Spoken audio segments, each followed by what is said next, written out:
दोस्तों ये वीडियो आप लोगों के लिए काफ़ी इंपॉर्टेंट होने वाला है क्योंकि आज हम लोग क्लास 12 के लिए बायोलॉजी का 500 मोस्ट इंपॉर्टेंट ऑब्जेक्टिव क्वेश्चन जो है आप लोगों को बताने वाला हूं, जो आपके एग्जाम के दृष्टिकोण से काफ़ी इंपॉर्टेंट होगा। और ये बायोलॉजी का 500 इंपॉर्टेंट क्वेश्चन का ये पार्ट 1 है। तो चलिए वीडियो को शुरू करते हैं। वीडियो को शुरू से लेके अंत तक देखना है, जिससे कि आपका सारा क्वेश्चन जो है याद हो जाए, कवर हो जाए। और एक भी क्वेश्चन इंपॉर्टेंट ऐसा नहीं लिया गया है जो आपके एग्जाम के दृष्टिकोण से इंपॉर्टेंट नहीं है। और बायोलॉजी में जितना भी चैप्टर है, सभी चैप्टर से ये 500 क्वेश्चन लिया जाएगा, जो आपके एग्जाम में जो है डायरेक्ट देखने को मिलेगा। ऐसा नहीं कि 2 से 3 चैप्टर से आपको जो है 500 क्वेश्चन करवाया जाएगा। सभी चैप्टर, जितना भी चैप्टर होता है बायोलॉजी में, चैप्टर है अभी प्रेजेंट में, सभी चैप्टर का इम्पोर्टेंट जो आपके एग्जाम में जो है आ सकता है। तो चलिए वीडियो को शुरू करते हैं। वीडियो को लाइक करना है और शेयर करना है, जिससे कि आपका जो है एग्जाम में एक भी क्वेश्चन जो है डाउटफुल ना है, एक भी क्वेश्चन जो है गलत नहीं होगा। और 1 नंबर का क्वेश्चन है, इंपॉर्टेंट क्वेश्चन आपके एग्जाम में आ चुका है। तो चलिए पहला क्वेश्चन हम लोग देख लेते हैं, जो आपके एग्जाम में जो है पूछा गया है। अंडाणु बनने की विधि को क्या कहते हैं? तो सिंपल सा आपको याद रखना है, अंड जनन। अगर वीडियो को जो है आप लोग को ये सभी क्वेश्चन अगर आता भी होगा, अगर याद भी है, तो वीडियो को शुरू से लेके अंत तक देखना है, जिससे कि आपको जो है रिवीजन हो जाएगा। तो पहला क्वेश्चन है आपका, अंडाणु बनने की विधि को क्या कहते हैं? तो सिंपल सा आपको याद रखना है, अंड जनन। उसके बाद नेक्स्ट क्वेश्चन है, शुक्राणु बनने की क्रिया विधि को क्या कहा जाता है? तो सिंपल सा आपको याद रखना है, ऐसा भी क्वेश्चन आपके एग्जाम में पूछा जाता है। तो शुक्राणु बनने की विधि को कहते हैं शुक्र जनन, शुक्राणु जनन कहते हैं। उसके बाद नेक्स्ट क्वेश्चन है आपका, लैंगिक जनन में कितने जीव भाग लेते हैं? ये भी क्वेश्चन आपके एग्जाम में आया हुआ है। तो सिंपल सा आपको याद रखना है, अलैंगिक जनन में सिर्फ 1 जीव जो है भाग लेते हैं, और लैंगिक जनन में आपको याद रखना है 2 जीव भाग लेते हैं। इतना आपको याद रखना है। उसके बाद नेक्स्ट क्वेश्चन है, पौधे में अलैंगिक जनन निम्न में से किस विधि के द्वारा जो है हो सकता है? तो पौधे में अलैंगिक जनन के द्वारा जो है किस विधि के द्वारा होता है? जनन, मुकुलन, विखंडन और विभाजन। इनमें से सभी के द्वारा जो है अलैंगिक जनन में जनन हो सकता है, आपको याद रखना है।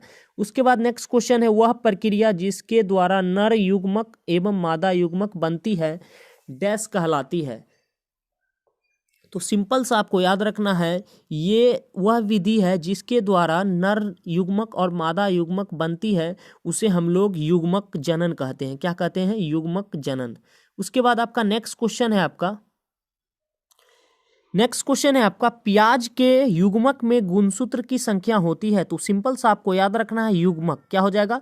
प्याज के युग्मक में गुणसूत्र की संख्या कितनी होती है? 16। नेक्स्ट क्वेश्चन है आपका, घरेलू मक्खी में गुणसूत्र की संख्या कितनी होती है? तो सिंपल सा आपको याद रखना है, 12। सभी क्वेश्चन मोस्ट वीवीआई क्वेश्चन है, यहीं से आपका क्वेश्चन 2020 में देखने को मिलेगा। तो वीडियो को शुरू से लेके अंत तक देखना है, जिससे कि एक भी क्वेश्चन जो है आपका नहीं छूटेगा। किसी पुष्प के अंडाशय होते हैं? किसी पुष्प का अंडाशय द्विगुणित होते हैं, आपको याद रखना है। उसके बाद नेक्स्ट क्वेश्चन है, मानव शुक्राणु में गुणसूत्र की संख्या है? तो सिंपल सा आपको याद रखना है, 23। क्या हो जाएगा? 23। नेक्स्ट क्वेश्चन है आपका, परकंद का एक उदाहरण है? ऐसा भी क्वेश्चन आपके एग्जाम में आ चुका है। तो अदरक, परकंद का क्या उदाहरण है? अदरक, आपको याद रखना है। अंड परजक है? तो सिंपल सा आपको याद रखना है, मुर्गी, सांप और मगरमच्छ जो अंड परजक है, ये जो है अंडा देने वाली प्राणी है। उसके बाद नेक्स्ट क्वेश्चन है आपका, एसिटाबुलेरिया निम्न में से क्या है? तो शैवाल है। क्या है? शैवाल। उसके बाद नेक्स्ट क्वेश्चन है, आपको सिर्फ क्वेश्चन पे, प्रत्येक क्वेश्चन पे 1 से 2 सेकेंड देना है, जिससे कि आपका एग्जाम में जो है एक भी क्वेश्चन नहीं छूटेगा। रिवीजन हम लोग का चल रहा है। उसके बाद नेक्स्ट क्वेश्चन है, पुंकेसर कितने भागों में बटा होता है? तो 2 भागों में बटा होता है। उसके बाद नेक्स्ट क्वेश्चन है, पुष्प के नर जनन अंग को क्या कहते हैं? तो पुमंग। क्या हो जाएगा? पुमंग। उसके बाद नेक्स्ट क्वेश्चन है, परागकण किसका प्रतिनिधित्व करता है?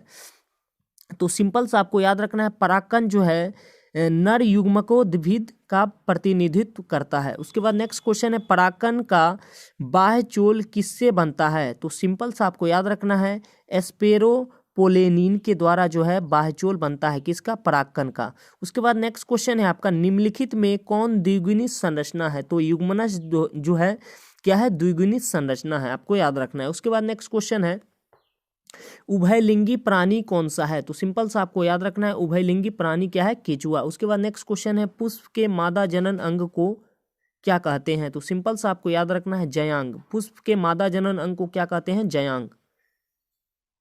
उसके बाद आपका नेक्स्ट क्वेश्चन है, एक पुष्पी पादप में नर जनन अंग की इकाई को क्या कहते हैं? तो सिंपल सा आपको याद रखना है, एक पुष्पी में नर जनन इकाई को क्या कहते हैं? पुंकेसर। उसके बाद नेक्स्ट क्वेश्चन है, निम्नलिखित में कौन सा नर पुष्प का भाग है? तो सिंपल सा आपको याद रखना है, कौन सा नर पुष्प का भाग है आपको बताना है, तो पुमंग इसका राइट आंसर हो जाएगा।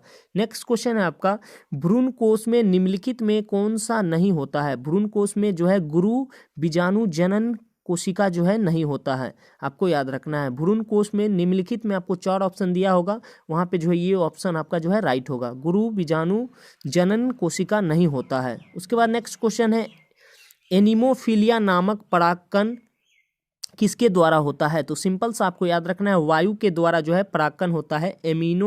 एनीमोफीलिया नामक परागकण किसके द्वारा होता है? वायु के द्वारा। उसके बाद नेक्स्ट क्वेश्चन है, मेंडल ने डैश का चयन किया था? तो गार्डन मटर का चयन किया था। उसके बाद नेक्स्ट क्वेश्चन है, निम्न में से कौन एक लिंगी जो है पदार्थ है? तो सिंपल सा आपको याद रखना है, पपीता जो है एक लिंगी है, आपको याद रखना है। उसके बाद नेक्स्ट क्वेश्चन है, इंटोमोफिली नामक परागकण किसके द्वारा होता है? तो कीट के द्वारा होता है। किसके द्वारा होता है? कीट के द्वारा होता है। क्या? एंटीमोफिली। सभी क्वेश्चन इंपॉर्टेंट है, आपके एग्जाम में डायरेक्ट देखने को मिलेगा।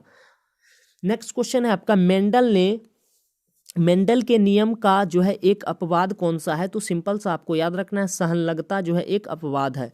उसके बाद नेक्स्ट क्वेश्चन है, परागकण लाभदायक है क्योंकि इसके परिणाम क्या होते हैं? श्रेष्ठ संतति पैदा होते हैं। परागकण के द्वारा जो है श्रेष्ठ संतति जो है पैदा होता है। उसके बाद नेक्स्ट क्वेश्चन है, परागकण होता है क्या है? परागकण अगुणित है। क्या हो जाएगा? अगुणित।